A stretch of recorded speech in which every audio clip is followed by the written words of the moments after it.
এই যে আলু বোখারা গুলো দেখা যাচ্ছে আমার হাতে, একদম টকটকে লাল। এই আলু বোখারা গুলো আমার ক্যাম্পাসের এই গাছগুলো থেকে পারলাম। এই যে গাছটা দেখা যাচ্ছে, এটা হচ্ছে আলু বোখারা গাছ। আমি এটা এখন ঝাঁকুনি দিব, তারপর হচ্ছে আলু বোখারা পারবো।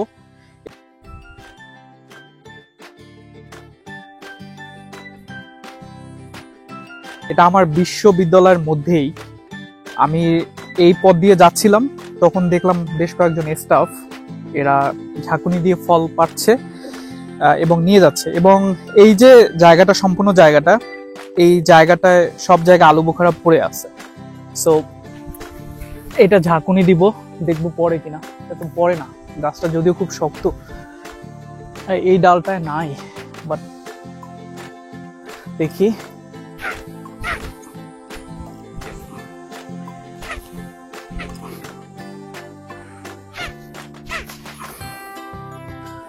অনেকগুলো পড়ছে ইতিমধ্যে, আমাকে হচ্ছে টোকায় টোকায় নিতে হবে।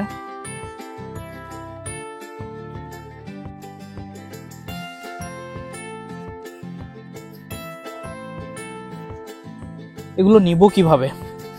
এখানে অনেক আলু বোখারা পড়ে আছে, চাইলে অনেকগুলো এখান থেকে নিয়ে যাওয়া সম্ভব, বাট এতগুলো কিভাবে নিব?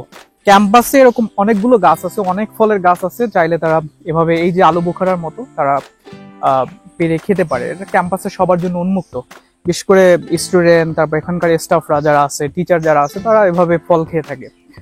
চায়নার অনেক ইউনিভার্সিটিতে, যেগুলো একটু একটু শহর থেকে বাইরে, সেসব ইউনিভার্সিটিতে দেখবেন বড় বড় ফলের বাগান আছে। সেটা আপেল, তারপর হচ্ছে পিচ, তারপর এই যে আলু বুখারা, নানা ধরনের ফলের গাছ থাকে। এবং স্টুডেন্টরা কিন্তু সেখান থেকে গাছ পেরে খায়। আপনি যদি যে কোনো চায়নার ইন্টারন্যাশনাল স্টুডেন্টদেরকে জিজ্ঞেস করেন, দেখবেন তাদের কাছে এটা খুব মানে একটা রোমাঞ্চকর একটা ব্যাপার, ইউনিভার্সিটি গাছ থেকে ফল পেরে খাওয়া।